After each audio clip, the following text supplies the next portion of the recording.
Yep. Hey guys, welcome to another Cigar Chat brought to you live on CigarFederation.com, broadcast around the world in the Armed Forces Radio Network. Thank you for tuning in wherever you are out there in the world today. Robbie Raz here with you as always from Cigar Federation. We've got another treat this week. We are sans Logan again. We've got John sitting in as a guest co-host, cigar surgeon. How's everything going, John? Good, man. It's sunny and 18 degrees, and this is the Canadians are taking over this cigar chat. Is what's going on today. So it really is 18 degrees where you are? Celsius. Well, 18 degrees Celsius. Celsius. So Marcus and I are going to talk about normal Canadian units, and then we'll do conversions into freedom units. I think that's about 63 or 64 freedoms for our American viewers, which is like 98% of our audience or whatever. But it's like for a lot of Americans, I'm sure that's like, oh man, that's cold. I got to put a jacket on. I am sitting in a t-shirt. I should have shorts on right now, but I don't because it is beautiful. It's sunny. It's gorgeous. I'm stoked. Yeah, I'll say that the 19 degrees threw me off. I was like, wow, man, you're sitting out there in a t-shirt. You are a badass because it's 19 degrees. That's crazy. Over here in California, I'm going to go with regular freedom units. Is that what they're called? That's right.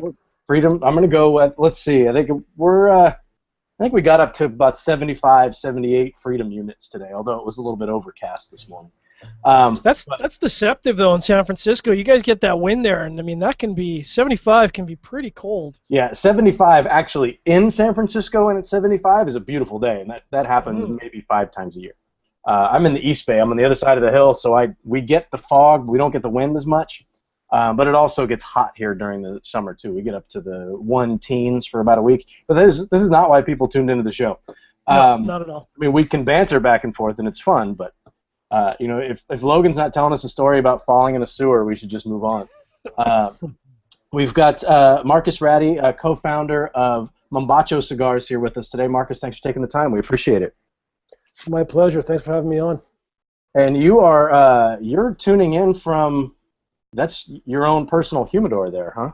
Yeah, this is we're here live from downtown Toronto. Got about 8 to 10,000 cigars behind me here. I'm sitting in my walk-in humidor here, which is my apartment downtown TO. It looks like, just trying to figure out size, it looks like if I were to walk into like a storage unit, that's about how big your walk-in humidor is. Yeah, that's good. It's about 12 by 10, so 120 square feet. And then behind me there's an old metal door you can see behind me, and that's an old bank vault that leads into another little chamber with some extra little special treats. Sounds like I need to visit you in Toronto. Oh yeah, you gotta get up here. So you've got your walk-in humidor, but then there's another level behind that.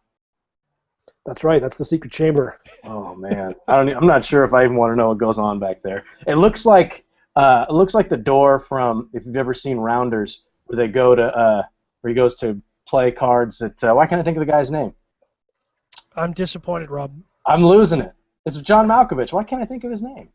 The Mad Rush. That should be it. Oh, you get it? You got it. Come on. Anyway, it looks like the door to his place. Anyway, where like one of those what is it? Speakeasy door where they slide the thing open and say the password kind of thing. Anyway. Yeah, it's similar. This is our Canadian HQ, and we have a lovely unit here. It's an old century loft building with which has there's pros and cons about living in downtown Toronto, but certainly one of the treats of this building is that it certainly functions as the occasional smokeasy. So I can't really give you the exact location, but suffice to say, when you gentlemen make it up here, we'll give you the grand tour. Purity police will come and raid you. Yeah, exactly. The no fun police. Mm-hmm. So there really is a thing as the purity police? Nah, I'm just poking fun. I was going to say, it sounds like something out of a science fiction book. Well, I mean, Marcus can speak to it a lot better than I can, but some of the laws up in Canada regarding smoking and alcoholic beverages are pretty puritanical, if you ask me. Well, yeah, they can get pretty funky out here in California with smoking. Unless, I mean, apparently I can just smoke pot in the street, but if I go to light up a cigar, then armed guards come. It's a little bit weird, but I don't know if we want to get into that now. Maybe later. Who knows? But okay, so Marcus, give us some of the background on Mombacho. This is the first time that we got to meet at IPCPR and chat a little bit. So John and I got to know a little bit about the company, but some of our guys might be noticing you guys and hearing from you for the first time. So give us some of the background. Sweet. Well, Mombacho Cigars founded in 2006. So we've been around for almost 10 years. Next January at our factory in Granada, Nicaragua, we'll be celebrating our 10th anniversary. So I first of all extend our invite and open arms to you fellas and your crew that are listening in today to come join us in Nicaragua for that. It's always a wonderful shindig. Founded in 2006 by a couple of Canucks. We were, I'll cut right to the chase. The story of Mombacho is a story of Nicaragua, and my buddy Cameron and my co-founder Cameron Heaps had been to Nicaragua before, and through Central America, and so we were roommates back then, middle of the 2000s, and he came back espousing the raving about Nicaragua, quite frankly, above all else, and insisted that we go back there on this mission to Granada. And we went back down there middle of 2006. He had been down there in 2005, and we came back. We went to Nicaragua, to Granada, which is the beautiful colonial heartbeat of Nicaragua. In fact, one of the most beautiful cities in all of Central America. Dare I say in the world, a real treat. And we met this local cigar making family. We had been traveling around, and we met this cigar making family. Cam had met them previously, briefly. We ended up spending a lot of our free time with them, and they made cigars there for the local passersby and tourists, and made cigars in the front of the house and lived in the back. And this family took us in like we were their own children, and we sat there hours on end in their giant Nicaraguan rocking chairs and sipping on coffee or dark rum and smoking cigars. And really, that was my first seminal, memorable cigar experience. And the cigars were really the vehicle for the story of Nicaragua that through this gentleman's eyes. His name is Silvio Reyes. He's since passed. But the cigars were the vehicles for these moments where Silvio and his family were sharing their hardships and their accomplishments and their family history, and quite frankly the history of Nicaragua and Nicaraguan lifestyle. And I can't go any further without making mention that for a country that has so little, I've never met people who give more than the Nicaraguans. It's really a phenomenal place to visit, cigars aside. So we had these wonderful moments, and our last day there we had climbed the Mombacho volcano, which overlooks the city of Granada, and we were sitting there on its precipice and overlooking the town and thinking, how can we share these experiences we've had with our friends back home? At the time, people were going to Costa Rica in quite some numbers, and Nicaragua was not on our radar. And if you weren't of the cigar cloth, you wouldn't know Nicaragua for much. And we weren't of that cloth, so we thought, what better way to share some of our stories than to emulate these moments we had with this family, and let's bring some cigars back and let's start hosting these kinds of moments. I didn't even know the term herf back then, but that's what they ended up being. and we brought cigars back from that family, and we had a beautiful spot in Little Italy in Toronto, and started inviting over friends and family and smoking cigars, drinking good old Canadian steam whistle beer, and amongst other libations, and talking and sharing stories, which is the most powerful, to me, the most powerful component of a cigar experience is the actual experience, the moment that you share with your friends or in your own company. So we started doing these, having these little mini herfs and sharing our story, and people really started taking to the experiences, but B, the cigars, which were quite good. And we didn't know anything about cigars back then, I'll be quite frank. But at the time, we had been invited to any number of tutored Scotch tastings or tutored wine tastings, as one would be in Toronto, a multicultural, cosmopolitan city like Toronto. No one had ever invited me, a guy in my early 30s, to a tutored cigar tasting. And so if you weren't of the cigar industry, if your father didn't smoke cigars or you weren't in cigar circles, you're not likely to stumble into a cigar circle in Toronto, at least back then. So we thought, let's be those guys. That was our eureka moment, was really let's share Nicaragua through these cigars with our friends and families. And that was the beginning. That was 2006, tail end of that year, and into 2007. We spent a lot of time building a business plan and then starting to do these little mini cigar herfs, whether they be with friends and family, and then very quickly beyond. word started spreading that there's this little thing going on, and we started doing cigars for a bunch of corporate events, and then started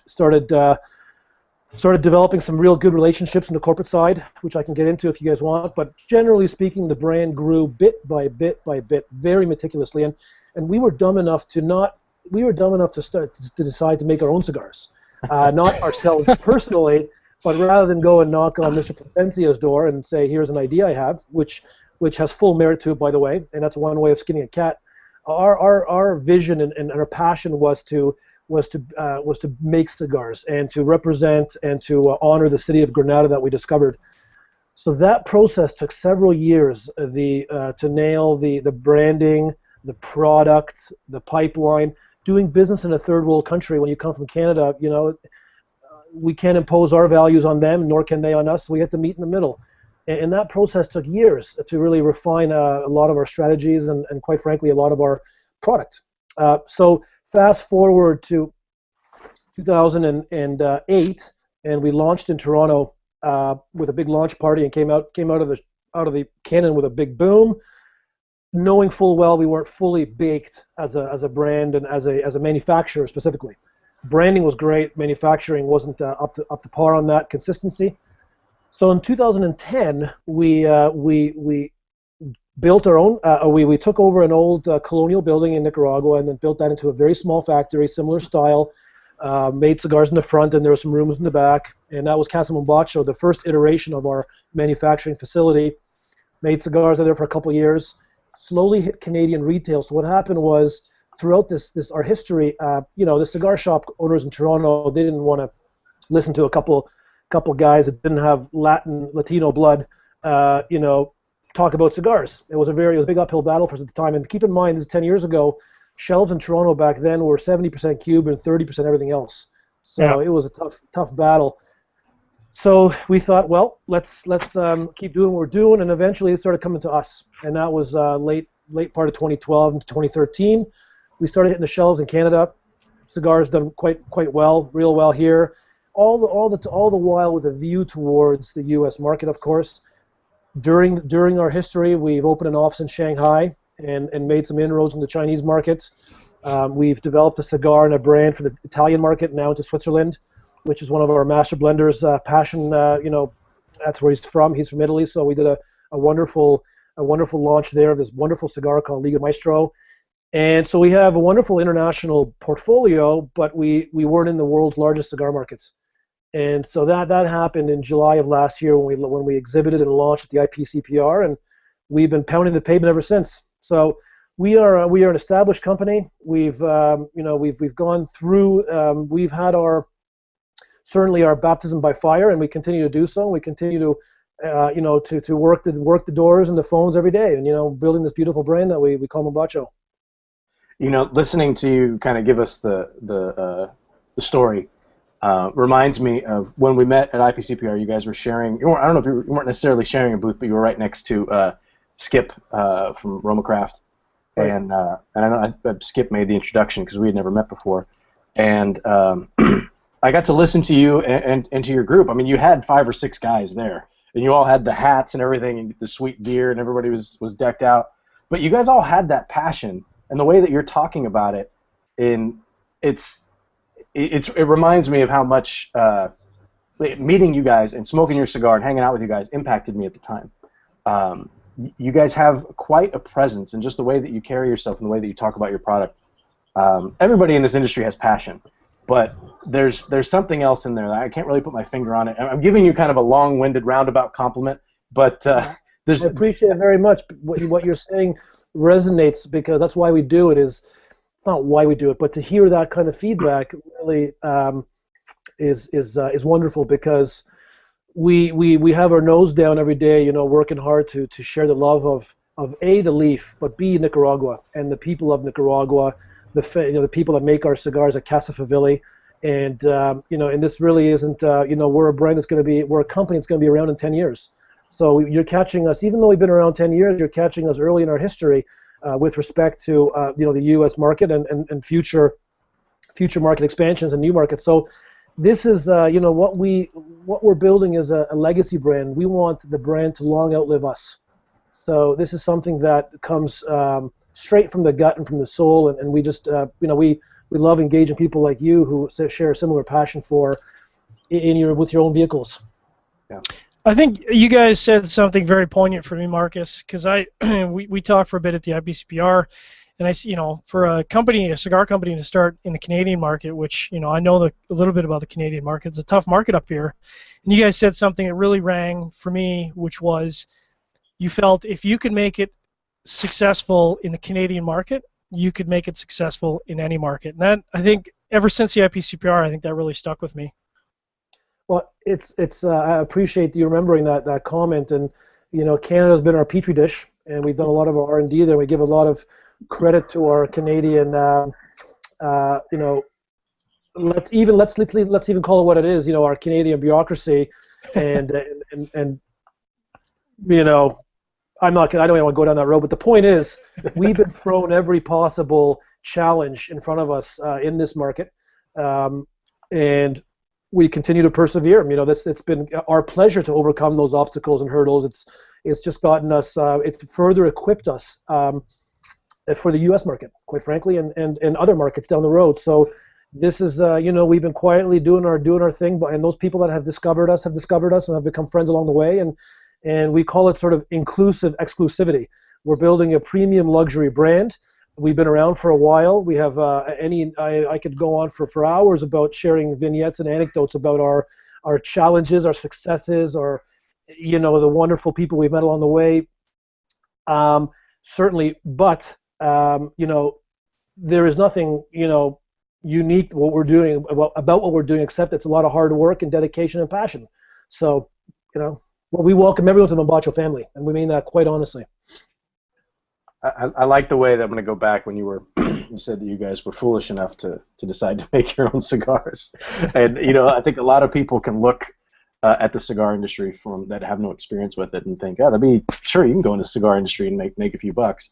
I think eventually you can, and some people do. I mean, obviously, otherwise people wouldn't be doing it. But it's not the industry to get into to make a quick buck. I mean, we've heard that story a bunch of times.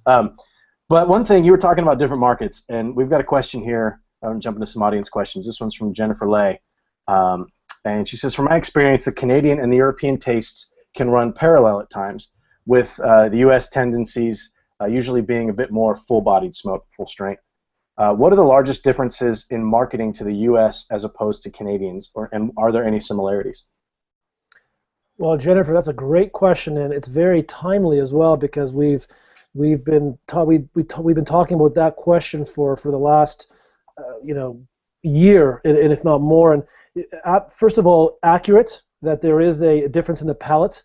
You're keeping in mind that there are overlapping circles of cigar enthusiasts in any country that have similar tastes, and that get together for herfs, whether it be in Vegas or elsewhere. So.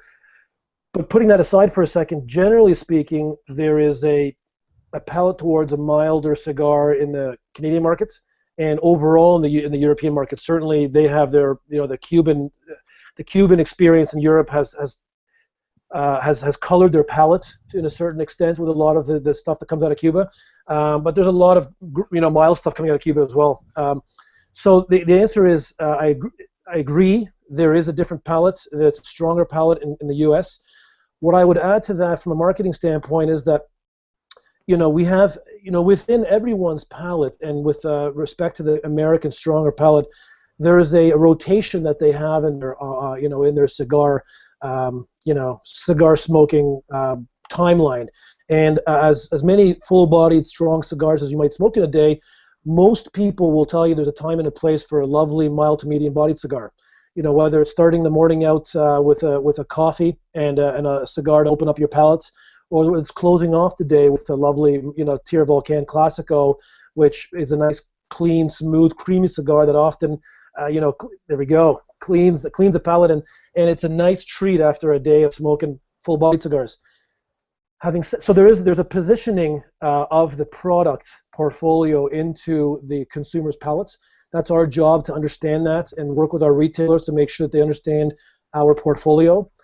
there's also appealing to a portfolio, and by saying that, I mean that we have some really fun things coming down the pipeline that will certainly appeal to a full-bodied or more of a full-bodied palate.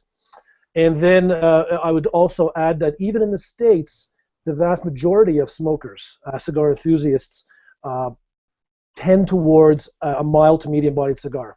It's similar to the beer industry. Every bar owner is fighting to, they're fighting to put the latest, greatest beer craze on tap. Usually it's an overhopped IPA from the west coast of BC or Oregon or Washington State, and they make a lot of great beers out there. But it's hard to make that a sessionable beer. It's hard to drink that day in, day out. So there is often there is a wide segment of the market which appreciates a nice clean pilsner, for example. Similarly, in the cigar business, there's a lot of great cigars coming out, super strong, full-bodied, different twists and takes, and they all have an audience. But there is also an audience for a nice mild to medium-bodied portfolio that are high-quality, consistent cigars in quite a traditional vein. Now, I'd just like to step in about. Sorry, cut you off there, Rob. We all just start talking at the same time. We're just all going to start talking at the same time. Because Jennifer mentioned that, certainly, and I would agree, I think a lot of Canadian smokers tend to gravitate towards light to medium bodied. I'm probably in the outskirts of normality for Canadian smokers because I like full bodied, but I smoked the Tierra Volcan Classico last year. I thought it was fantastic. In fact, it made my number 5 for the year. And I mean, it might be like a light medium bodied in terms of strength, but I thought that the complexity and flavors was through the roof. And I think there's a tendency for a lot of people to think, well, okay, it's it's a light medium cigar. That doesn't mean that the cigar isn't complex in flavors. And for me, the Classico was. I mean, it was fantastic. I'll jump in for 1 second. You hit the nail on the head, and we can, there's a difference between flavor and strength. Mm-hmm. Often they're intermingled or commingled in conversations with people, but quite frankly, there is a strength profile, there's a flavor profile. So we appreciate that feedback from you because I find the same thing. It's not an overpowering or overbearing cigar, but it's got a wonderful complexity to it, and if you ask Claudio, our master blender, he will tell you in his beautiful Sicilian accent that it produces full stimulation. So what he's looking for is to really hit all 4 zones in the tongue, on the palate, sour, sweet, bitter, and salty. Mm-hmm. So with respect to the nuances of cigar smoking, there is strength and there is flavor. Then there's also balance, and you want to make sure you hit the right notes of each of those, and so a great insight on your part. That's exactly how we see the game. You're so smart, John. I'm a smart guy. I got the learned. I don't know. I like cigars. I like tasting stuff, and for me, I tend to be a little bit hard nosed when it comes to reviews. So, I mean, I gave it a 91, which for me is an immediate box split. In fact, I need to weasel some Classicos off Logan because I need to restock. But if you look at my typical portfolio, you'll see full-bodied, and then all of a sudden the Classico popped up. And if you're looking at the top 10, you'd be like, what the? But if you read the review, I think the word you hit it on the head with was nuanced. It is a very nuanced cigar, and I think for our viewers, you'd be well placed to not overlook it because it'll surprise you with the complexity of flavors. It is a very, very good cigar. Appreciate it very much. I'll pass that. Well, Claudio will, if he's not watching right now, which he was stoked to do, he'll certainly see it online later. So appreciate that very much. Thank you. Yeah, I'm actually smoking the Tierra Volcan Classico right now, and I smoked this at IPCPR, and I remember enjoying it. But when you're at IPCPR no matter what role you're playing there, I mean, I can imagine you smoked a ton of different things when you were there, and to be able to go back and say exactly what your experience was is almost impossible. And I haven't smoked it since. This is the first time I've smoked it since IPCPR, and these arrived to me in the mail today. and it's smoking beautifully. It's got that full, it's got full flavor to me. Full flavor, definitely. Creamy texture, some leathery notes in there, and there's some some earthiness to it. There's a little bit of sweetness. I'm pairing it with, I kind of just took a shot in the dark with John's leadership. I'm pairing it with this Fireman's Brew brunette beer, which I've never had before. But it's a German-style double bock, and it's a dark beer, as you can see. But it's got a nice sourness on the finish that goes so well with the flavors of the cigar. It's pairing so nicely. I'm really, really happy with it. Give everybody a little bit of a breakdown on the blend of this cigar, price point, and all that kind of stuff. Sure. So we have currently in the portfolio, there are 4 Vitolas, and they start with from largest to smallest. We have a Grande, which is a Toro. It's a 6 1/4 by 54. We got the Classico, which you're smoking, which is 5 1/2 by 50, sort of a Robusto extra, if you will. We have the Corto short Robusto, 4 by 50, and then we have the Vulcanito, which is a real special treat, which is 4 1/2 by 26, and it's an entirely handmade long filler cigar. So don't let the size belie you. It belie its taste. It's really a wonderful, produces a lot of smoke and flavor. So the cigars are all they're Nicaraguan puros. So they are all tobaccos from Nicaragua. It's important to us for this flagship line that we make sure that they will always have Nicaraguan tobacco only. And the wrapper leaf is the salient point is it's a sun-grown Habano seed Jalapa Valley. So the Jalapa Valley, the tobacco from there, the sun-grown tobacco there, it's not found a lot in wrapper leaves, but it produces a lot of flavor, and that's why Claudio likes it. It's got a real richness to it, and the counterpoint to that as well, those sun-grown leaves, they're quite veiny and thick and textured and often aren't aesthetically pleasing. Well, with any bale of tobacco leaves, you work through it and you yield what you yield. So we make sure that we cull the ones that have large leaves or large veins, and we leave the silky smooth ones. And Claudio will tell you as well that he will compromise a little bit on the aesthetic side, and he'll leave a vein or two in there for the flavor that sun-grown Jalapa Valley tobacco produces. Then the filler is a combination of Condega and Jalapa tobacco. He loves Condega and Jalapa tobacco. So the profile for that, it's a mild to medium strength profile on the portfolio, and but it should, in our opinion, it produces a wonderful complexity and flavor to it. Price points are, speaking in a non-tax market, so Pennsylvania or Florida, you're looking at from top to bottom, it's $9.95 for the Grande, $8.95 for the Classico, $7.95 for the Corto, so everything under $10. And then the Vulcanitos have a bit of a special. They're actually, on first blush, they're expensive for the size of cigar you get, but when you smoke it, you'll realize there's a lot more to it than a machine rolled short filler small cigar or cigarillo. They also come in these beautiful handmade boxes of 6, which can be refilled at retailers. They'll have a refill program, so they buy these beautiful handmade slide top boxes, come in and refill the cigars at 2/3 of the cost. So those cigars in the box pricing is about $20 for a box of 6, but then the refills are $2.50 or so per cigar. Oh. And quite frankly, they've been a much bigger hit than we thought they would be. We were told by people that that size cigar might not work in the States, but it really has gone real well. So that's the current portfolio. We're adding a Fino at the IPCPR, which is, I think this is the first time we're publicly speaking about it. Breaking news! Breaking news! Watch out! Yeah, man. Yeah, totally. It's the word means fine. It'll be 44 by 6, and a beautiful, elegant cigar. Not quite a Lancero, but an elegant cigar, and it will be the strongest, or it'll have the impression of it will leave you with a nice, medium to full flavored and strength cigar. That cigar will be released at the show, and we don't have any secrets per se, so we're happy to share that. But we're just working on the final packaging on that. Cigars, by the way, at our factory, we make sure that all the cigars, even after they're rolled, they're humidor aged for 6 months. I shouldn't even say humidor. They are aged in our aging room at Casa Favili, which is this beautiful, the vault, the cathedral, as Claudio would call it.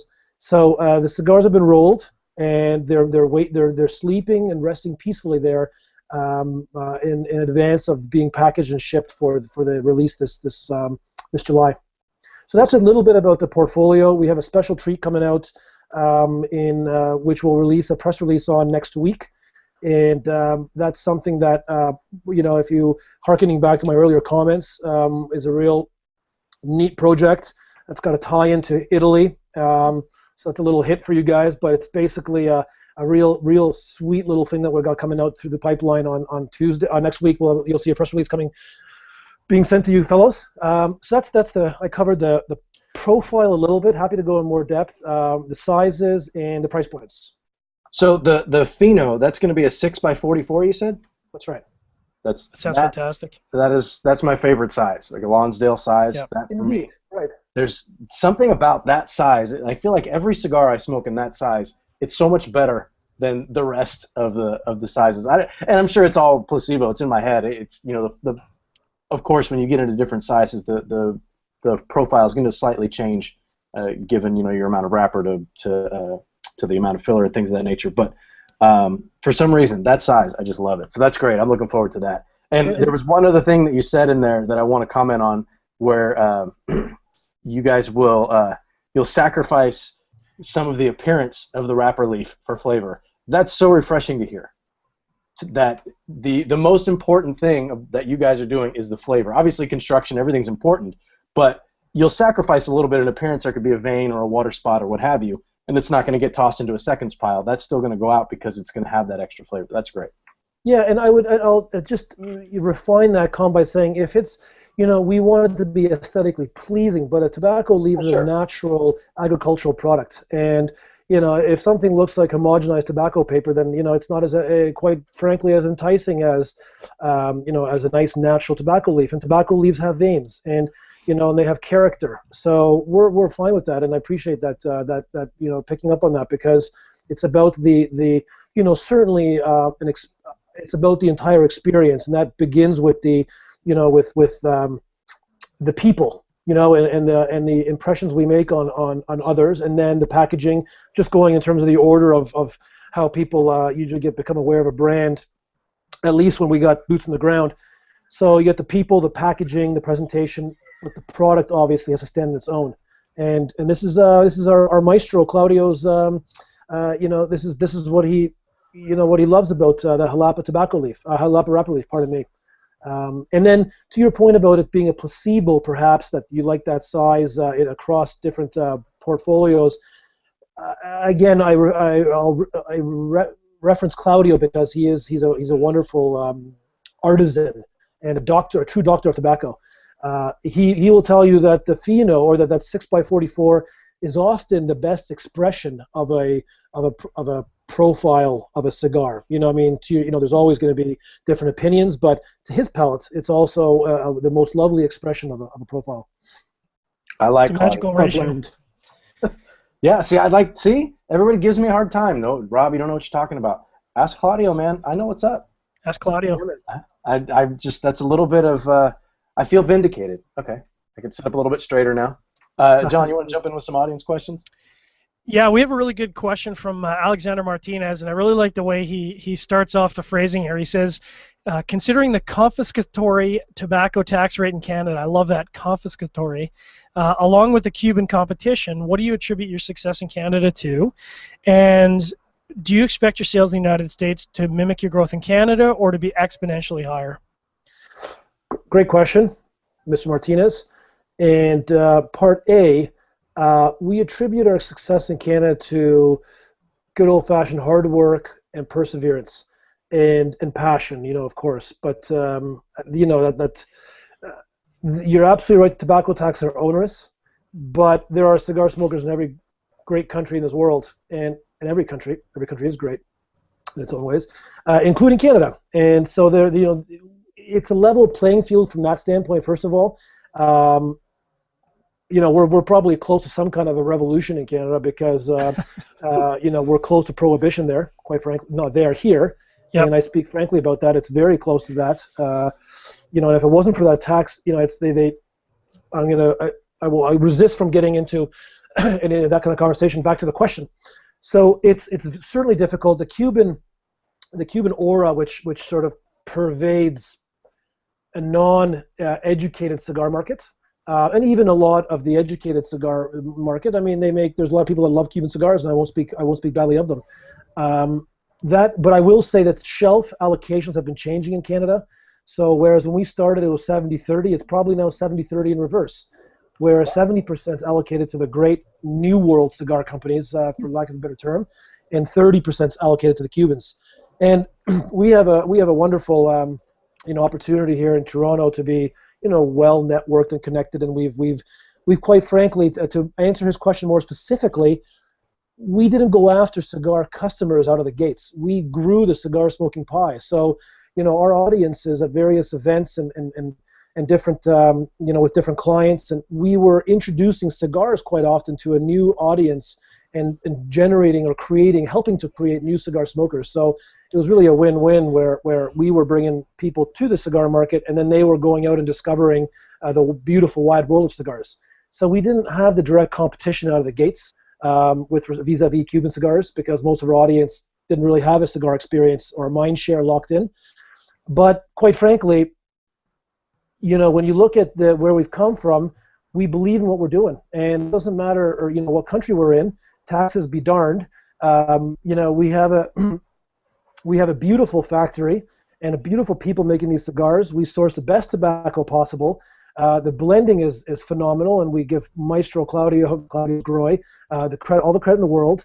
We take all the care possible to make sure that cigar, after it's blended and made, is carefully aged before it gets packaged, and then we ship those cigars to market where they're further taken care of before they get to the retail store shelf. So we will find an audience because we believe we're doing the right things, and our patience will pay off. It has been paying off, quite frankly, and it's allowed us to get to a point where we're ready for the U.S. market. How do we project our U.S. growth? It should exponentially outgrow our Canadian history because, of the routing we took, because we didn't go after the cigar, cognoscenti, so to speak, out of the gates. We went out and really pounded the pavement and developed relationships. And because of that, we've been able to leverage a lot of these beautiful luxury brand relationships into springboarding and leapfrogging our growth. We do wonderful work with a lot of great brands that you guys have all heard of. So that was but coming to the States, we know exactly what we need to do, and that is to get to fight for the shelf space on reputable tobacconists across the country. And we got a great team in place, and we're out there working hard. So we have a great cigar, and we have lots of reserve inventory. And again, Casa Favili, this beautiful manufacturing facility we have, it should allow us, it should position us for growth beyond what we've seen in Canada, from both percentage-wise and volume-wise.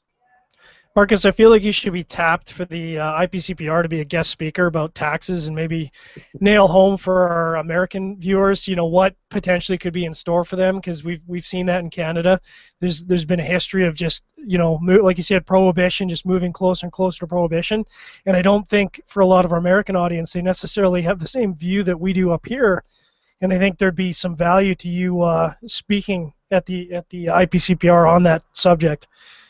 I can certainly speak to the perils of the industry that we may not see at first blush when we focus on this beautiful experience we have with our fellow, enthusiasts, because who in their right minds would want to disturb that kind of a beautiful moment, right? Which really every cigar experience is, but that's not the way it is, fellas. The powers that be are very, very dedicated to their craft, quite frankly, and you've seen a lot of pushback on this in the States from the CRA and other interested and influential stakeholders, which is great. We don't have as much of that in Canada, that organized responsible tobacco use advocacy, which we need to start. We need to learn from you fellas and ladies down south of the 49th, because that's what we need amongst our small cigar makers and retailers and distributors and consumers, quite frankly, because if you don't fight back tooth and nail, they will take it all. And they'll only realize when it's too late that they've just lost X billions of dollars of tobacco tax revenue. And the first step is segregating or separating premium handmade cigars from mass market cigarettes. Again, for those people that enjoy cigarettes, all more power to them. But that separation has to occur and be positioned very, in a very, obviously very strong manner. Yeah, there's very different products with very different, I would even say very different usage levels. Absolutely. But I mean, that's the tip of the iceberg. But John, you wanted to talk, and I cut you off. Go ahead. Yeah, Dave Nichols has a great question, I think, which speaks more to your brand presence. And he says that browsing the site, your site specifically says batch crafted cigars, and he wants to know if you're purposely avoiding the word which we talk a lot about on our show, and certainly our website, Cigar Federation, is kind of maybe steered towards, which is boutique. The word boutique gets repeated over and over again, and he wants to know if you're kind of purposely avoiding that connotation. To maybe set yourself apart, or does that batch crafted mean something altogether different for you guys? That's a great question, Dave Nichols. I will answer by saying that there has not been a conscious avoidance of the word boutique. It comes out in our regular parlance every day when we're out in the field. There is a risk of commoditizing oneself when you reference yourself as boutique, because everybody is boutique these days. And craft batched means exactly what it says, which is we take the care at every point in the input, every input along that chain of bringing a tobacco leaf to life, to put in the best efforts that we can to create a memorable experience and a memorable product. And what distinguishes us perhaps from most boutiques is that we are a manufacturer. We make our cigars. We have the control of all the various inputs that allow us to make sure that it's still craft batched, which is to say that we make a small number of cigars at a time, and we take care of those cigars from start to finish. So there aren't other hands touching those cigars after that tobacco has been sourced.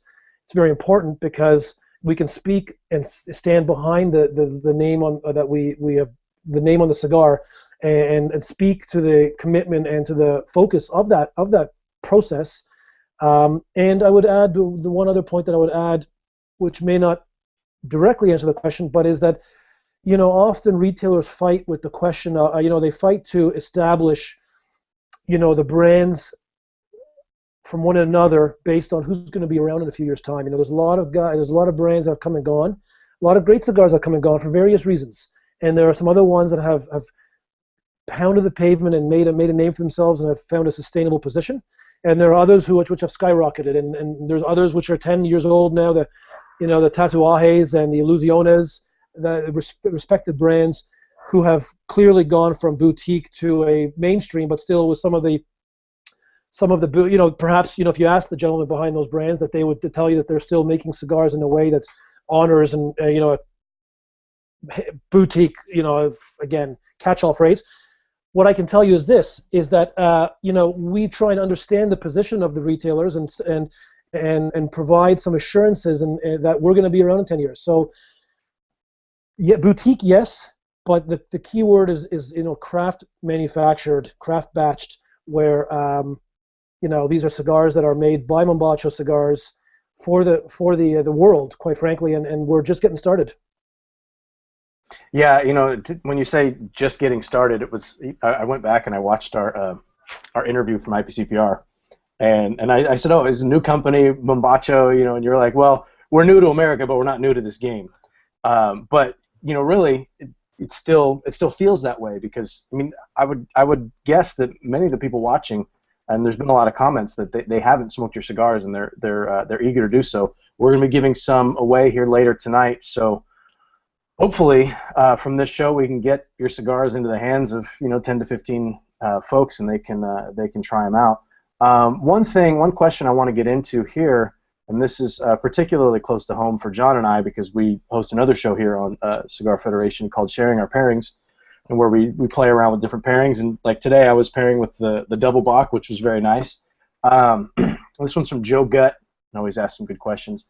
It says, do you find that there are some good pairings for your cigars in particular, the Tierra Volcan, in terms of coffee, liqueur, etc.? What are some of your favorite pairings for this particular blend? All right, that's a great question. And first of all, I will answer it by saying taste is personal. Mm-hmm. So I don't speak to specific brands of different libations. I really enjoy a cigar, and our cigar, Tierra Volcan cigars, with a strong Americano, or really heavy on the espresso, but a really strong coffee. There's a funny saying, if it grows together, it goes together. There's something to that, because for me, it's coffee and dark rum.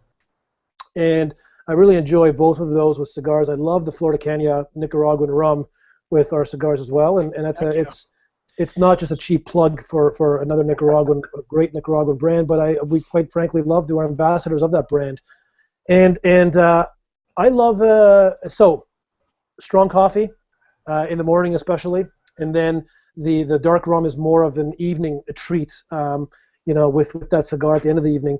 During the day, I like beer, and I'm a beer drinker, and I would be remiss if I didn't say that I enjoy the Grande, which is the largest cigar we have, the Toro. I enjoy that with a nice clean Pilsner. Actually, it's for whatever reason I'm not going to pretend to tell you the marriage of tasting notes on my tongue when the carbonated bubbles from the beer danced along with the essence of the smoke. But I can tell you that it works. So. Right now, I'm just poured myself a lovely Bock, which is made here in Ontario. It's well, I'm not smoking, so it doesn't answer the question. But well, yeah. Go ahead. So coffee, dark rum, and beer, a variety of different beers. Yeah, I can definitely speak that it pairs well with this double Bock, and like I said, there's a sour note on the finish of that that really does. It kind of ties everything together. John and I talk about this a lot on the show, because there's different. I mean, you can pair because you want to highlight the cigar, or you want to highlight, if you're having some Flor de Caña 18, you want to highlight that, or you want a pairing that's going to play well together. Depends on what you want. Yeah. But for me, the experience I like to have is I take a puff of the cigar, I get the flavors there, I take a sip of whatever it is I'm drinking, and it kind of wraps it all together for me, and it keeps everything very linear. But that's just what I like for whatever reason, and it can be if I'm having it with a beer that's got more, like you were saying, more effervescence to it, that kind of clears the palate a little bit. Maybe something like that, or the beer could be have totally opposite flavors. They don't really complement each other at all, but they're separate just enough. I could definitely, just having smoked this, I could definitely see pairing it with a couple of different rums, and maybe that's something that John and I will do on a sharing our pairing show. Maybe get out some Flor de Caña 12, and maybe I just love that Flor de Caña 12. Love it. Yeah. And I would. Sorry, go ahead. I'll just quickly add to that. The one thing I find is a challenge, which is my layman's 2 cents, but it's that don't pick a spirit that is overly spicy or strong, and pair it with a really strong cigar. They often fight. They battle for placement on your palate, and often you don't get that. It's sometimes nice to pick some, not opposites, but complementary strengths with respect to having that marriage and that harmony on your palate. Yeah, they're fighting for that shelf space. Exactly. That's right. Yeah, I was going to say that you don't need to be an ambassador of Flor de Caña. If you enjoy rum and you try Flor de Caña, I mean, it's not that difficult to get hooked. I mean, they have a Flor de Caña for all the tastes, whether it's a 7, the 12, the 18. They make fantastic rum. They really do. Couldn't agree more. And it's having been to the distillery, it's they're a rare occurrence in Nicaragua insofar, and Nicaragua does a lot of great things well, but Flor de Caña is really a world-class facility, churning out great product every day. Yeah, and if you guys out there, you follow Skip Martin from Roma Craft on Instagram or Facebook or anything, you'll see a lot of pictures of the Flor de Caña. He's a big fan, but I think he's taken some photos at the distillery as well. I've never been. I've been to Nicaragua once, and I'm actually going in a couple of weeks. What? Let me stop you right there, man. Granada. You coming to Granada? You know, we're going on. We have a Cigar Federation Cigar Safari trip with the guys from Drew Estate. So our time is pretty much planned for. I think they on some of their trips they usually do a first day in Granada. When I went a couple of years ago, my group didn't do that. We stopped, we had something to eat, and we went straight to Esteli. So I haven't been to Granada yet. You missed out, man. You missed out. Granada is like when Marcos was talking about Granada, it took me back. That is a city where we went to Granada, and honestly, I didn't want to leave. It is just a beautiful, beautiful city, like gorgeous, absolutely stunning. And I'll just mention that just maybe a month or two back, the Cigar Safari crew did roll through Granada, and they came by Casa Favilli, and Jonathan Drew was with them. So he brought the gang over to the factory for a short tour. So hopefully that'll be one of those missions.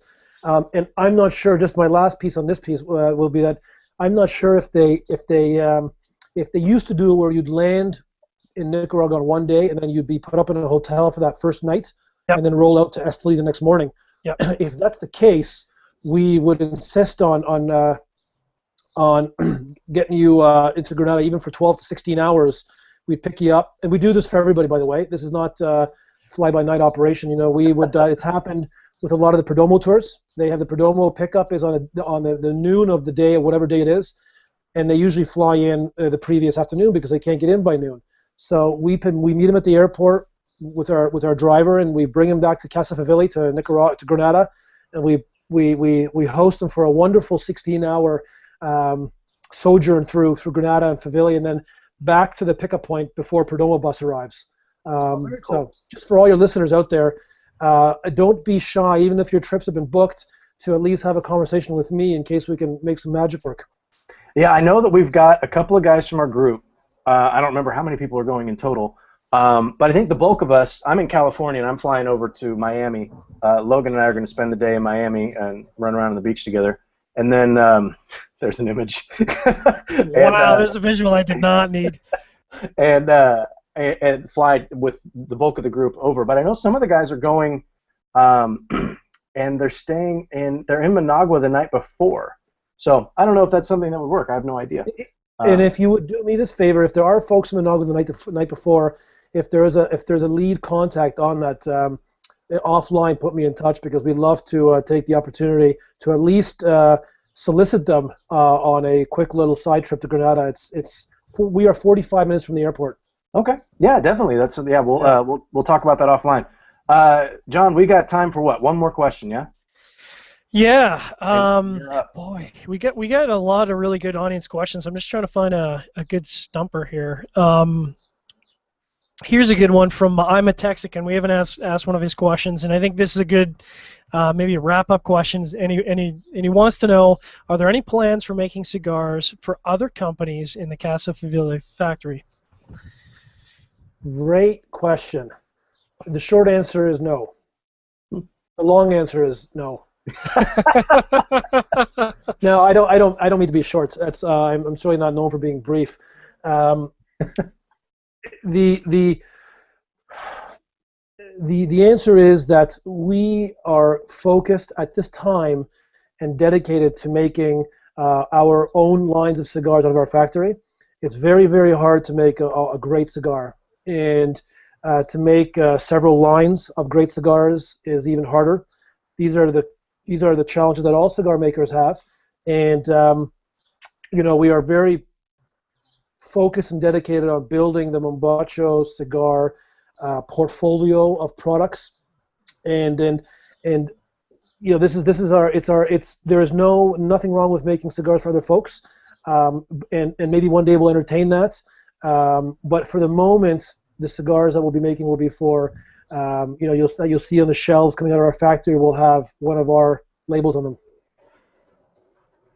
With all due respect to cigar makers that have the ability to do that, and quite frankly, in all honesty, it's a wonderful, it's great to be able to share production capacity with fellow Brothers of the Leaf and fellow passionate aspiring cigar brand owners. But we have our hands full, and in a good way. So right now the capacity is our shelf space is reserved for Mombacho, Tierra Volcan, and some few Liga Maestro, which is the Italian cigar. Liga Maestro, I like that name, and I'm glad you said it again because I heard it earlier and I started to write it down and I didn't finish. So Liga Maestro, that's just a very cool name. Right on. Yep, it means master's blend. So it's Claudio's personal blend that he's been keeping in his back pocket for who knows how many years. And now, is that something that we're going to see here, or is that a European release?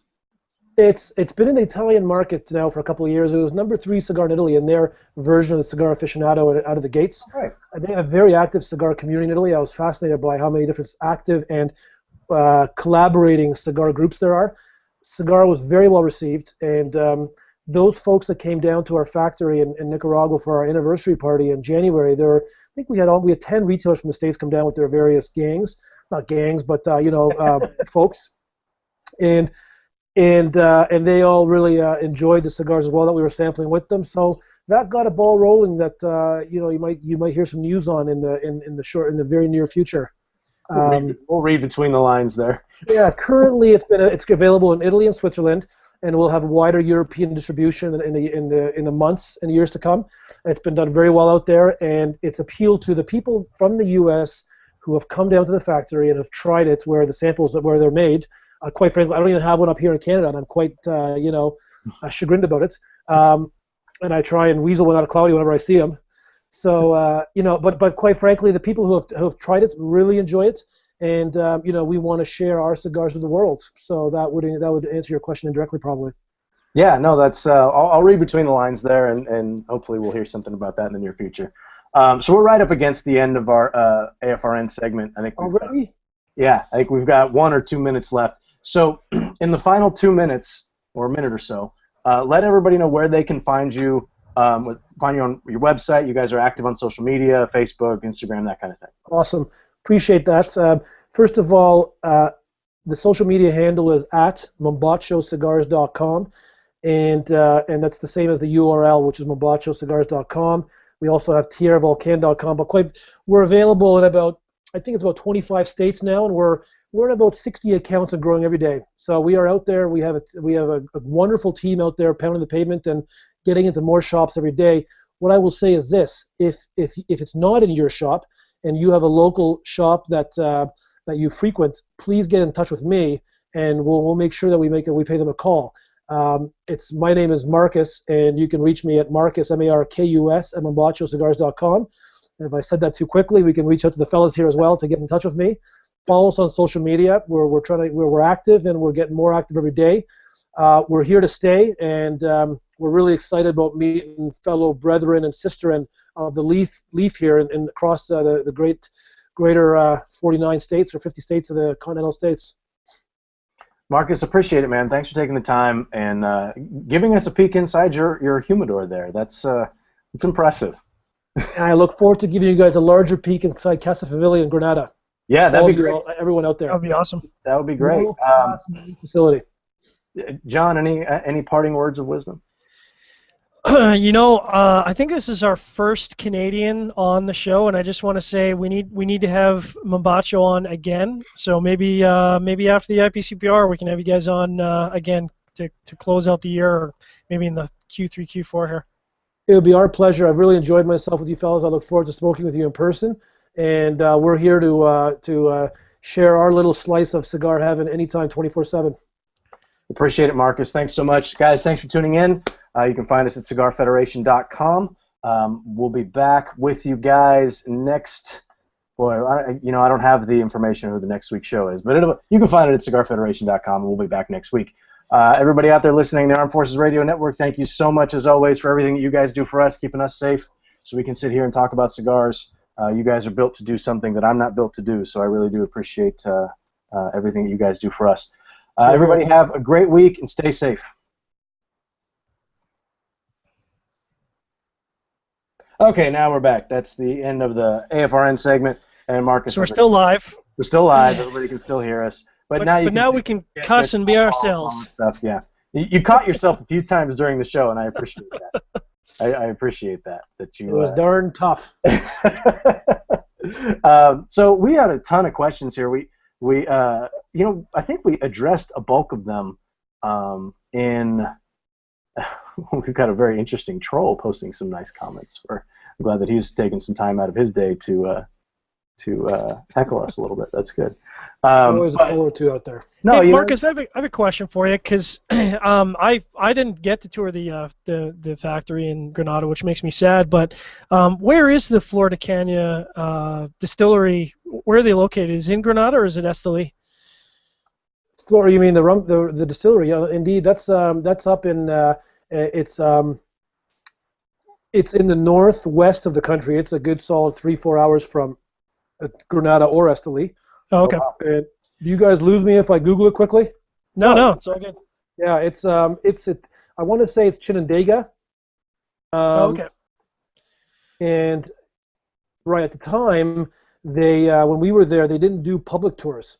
So we had to sort of make like we were part of the part of the industry, and where we had some serious whatever. We had to basically weasel our way in there, right?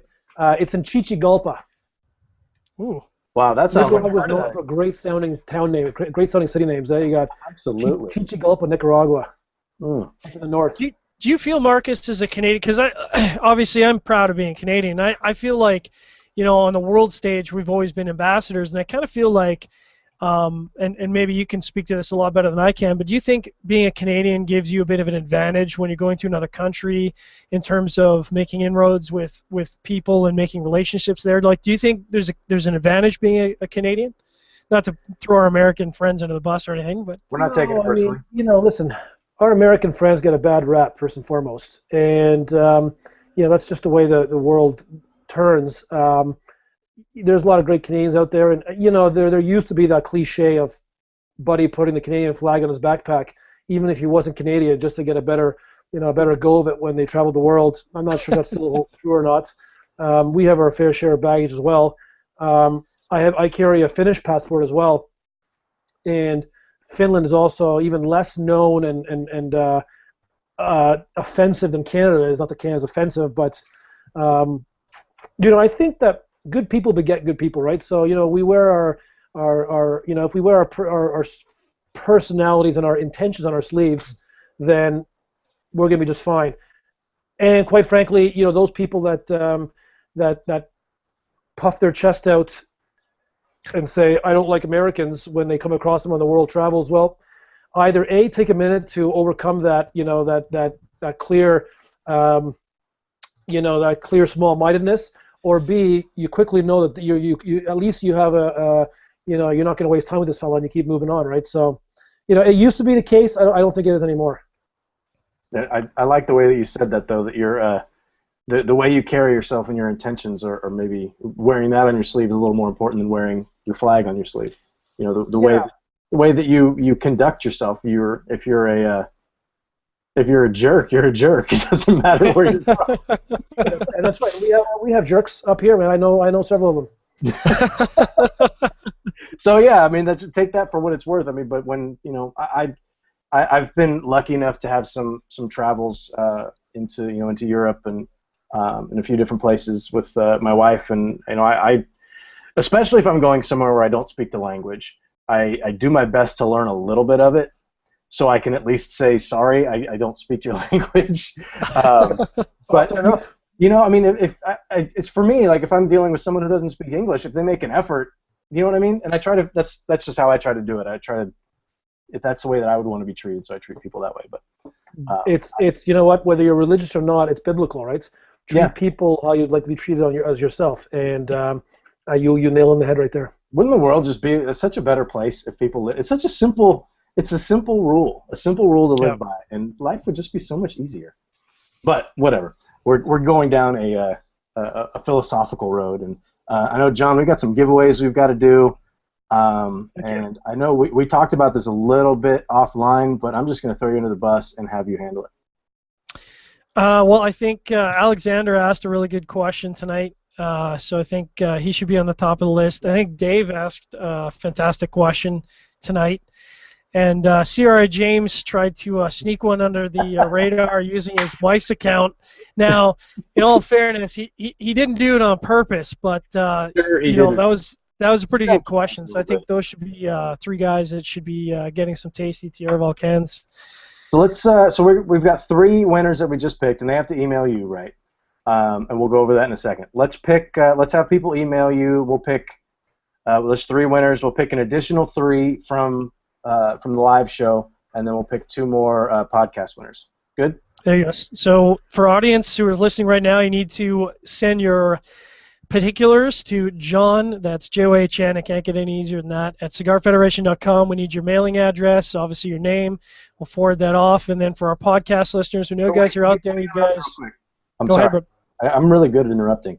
Please do. Let's make it just so they can't just email you. They have to give you an answer to a question. And All right. there is a new size coming out in the Tierra Volcan. What's it called, and what size is it? Nice. IPCPR. That was mentioned earlier. Make those weasels work for it. Yeah. So, yeah, we appreciate our podcast listeners. We know we got a ton of podcast listeners out there, so don't be shy. Please email us, John at CigarFederation.com. We'll pick some lucky winners. Please mention, mention where you listen to the show, whether it was on, like, what kind of device and how you listen to the podcast, because we're kind of interested in that. We know you guys are out there. And I'm going to go one step further. And we don't do this very often, but let's pick some AFRN listeners as well. And this show, I know when this is going to be aired on AFRN, so you can't pull any crazy business. I know when it's going to go on. So if you email me a week before it's supposed to go on AFRN, I'm going to know that you're full of it. So email Rob at Cigar Federation, Mombacho Cigars, AFRN in the headline, and give me your name, your contact information, and where you are. Are you stateside? Are you abroad? Where are you stationed somewhere? Give me a little bit about your story, and actually I'd like to read those on a future show too. So just to talk a little bit about some of our AFRN guys who tune in and listen to us. I know there are a bunch of them out there, and I've heard from some of you guys. Unofficially, let's make it a little bit more official though. So shoot me an email, and I'll pick a couple of guys that I'll send some care packages out to as well. Departing question for you here, maybe, Marcus. So, how many? Because you said you guys have been around since 2006. So, coming up in New Orleans, obviously, you guys are going to be at the IPCPR. I'm assuming. How many shows is that going to be for you? As in the industry? Yeah. Two. So that'll be number 2. It'll be the second one. Last year was our first show out of the gates. I snuck into the Orlando show in 2012, as an anonymous, note taker, and so we had a good time there as guests. But this is only a second show, and really it was really about we want to make sure we came out with the right motives and with the right audience, and there wasn't much value to us to be at the IPCPR as an exhibitor if we weren't available in the U.S. market. So we've been holding off until then. So one more question, because Fire away, man. we did get to hang out with you guys a little bit, and you guys had some ground mustard and some barbecue sauces there as well at IPCPR last year. That's something you guys are still doing, because it was fantastic. Well, that's great. So first of all, follow at Mombacho Chef on social media on Instagram. I think he just got his Instagram going, so he's the man behind the mustard. And so nothing commercialized yet, but we have the products, and there's the various hurdles you have to go through with the FDA and Sure. other powers that be before you can showcase your wares. But there is certainly it's really a back burner item, to be quite frank. Products available. When we go out and do events and do barbecues, we got some sauce, and we do some fun grassroots stuff, but nothing that you can order quite yet. And we're still, and I'm, chagrined to say that in part because I'm, from a self-serving standpoint, I would love to be able to go to my local shop shelf and buy a jar of this beautiful smoky mustard and barbecue sauce. It's and you guys had the little they were like cigar-shaped kind of pretzels that we were dipping. Yeah, they were cigar pretzels.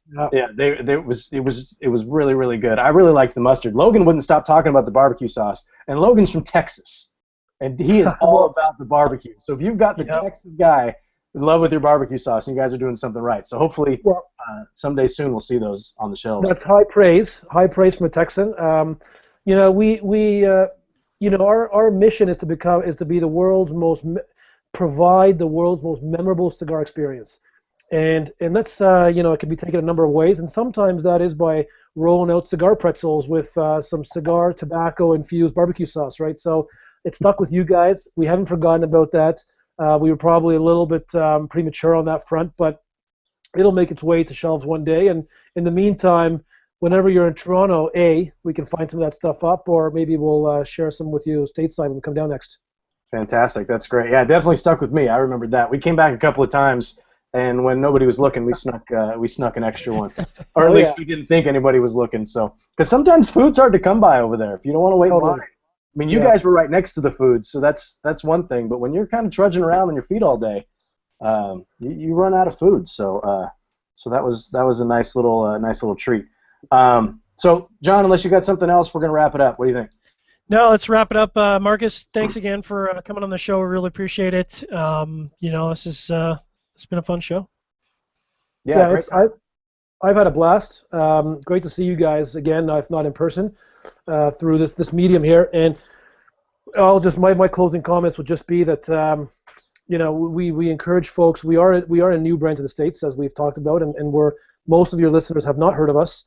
But if you take a second to seek us out, whether it be on social media or in your local shop or personally through me or one of my colleagues and partners, you won't be disappointed. We have a real wonderful product, for lack of a better term, which encompasses the whole, starting from our factory in Nicaragua all the way through the boots on the ground. We believe in what we're doing. We have a wonderful brand and wonderful product, and we want to share. So come find us, and we'll eventually find you. But if you want to accelerate that process, reach out, follow us, email me, and let's chat and get some Tierra Volcans on your lips. Great, yeah, appreciate it again. Thanks for being so generous with the giveaways. We're gonna be giving out some Tierra Volcans for some people to get their hands on here pretty soon. So that's good. Awesome. And one last comment, if I could. Sure. I would be remiss if I didn't welcome everybody listening today or watching down the road to plan a trip to Nicaragua. First and foremost, the country of Nicaragua. They love it when you visit them. The folks are amazing there, and we will help be your travel agents. So reach out to us. We'll help make your trip memorable, and we'll get you through the doors of Casa Favilli. It's a remarkable, unique, world-class facility, and we want to share with the world. Great. Yeah, definitely, guys. Reach out. I mean, he's putting the invitation out there. You got to take advantage. Giddy up. To give you guys a heads up, next show is going to be we'll be back on Thursday, April 30th, which I believe is next Thursday, not this coming Thursday, Thursday after. And our guest is to be determined. We've got a few different things in the works here, so we'll let you guys know who our guest is as we get a little bit closer. Marcus, again, really do appreciate it. Love that jersey. I picked one of those up at they were selling them at the airport. Airport special. Yeah. Airport special. Yeah. Yours is much nicer than mine. I'm San Francisco guy. I work for the San Francisco Giants fan, and I ended up with one that is blue with white letters on it, and that's a Dodger uniform, so it's hard for me to wear it. And unfortunately, I've put on a few LBs since then, and it was a little bit tight when I got it. So hopefully they still have them in the airport, and I can pick another one up this time, and maybe we can get one with a little black and orange going. But that one's a little bit Dodgerish too, but it's a bit more Jackie Robinson than mine. So that's totally. And it's just I picked this because it's the official team colors, but they do come in I believe they come in giant black and yeah, they had a bunch as well. And it almost seemed like they were, I don't know if they were worn by some town team or something, because it seemed like there was a little bit of continuity in the numbers and the colors, and I don't know exactly where they came from, or if they're just making them and selling them at the airport. I don't know. But I remember they were relatively inexpensive as well. But very cool. I've seen a lot of them since then, since that trip. God, when did I go? Was it 2013? I think so. Maybe it was 2012. Anyway, on that note, guys, thanks for tuning in again. You can find us at CigarFederation.com. John, thanks for stepping in for Logan, who's out on assignment. And Marcus, we'll look for you in a couple months at IPCPR. Can't wait to see you, fellas. Thanks for your time and thanks for thinking of us. We appreciate it. All right, guys. Everybody have a good week. We'll see you guys next week. Go join.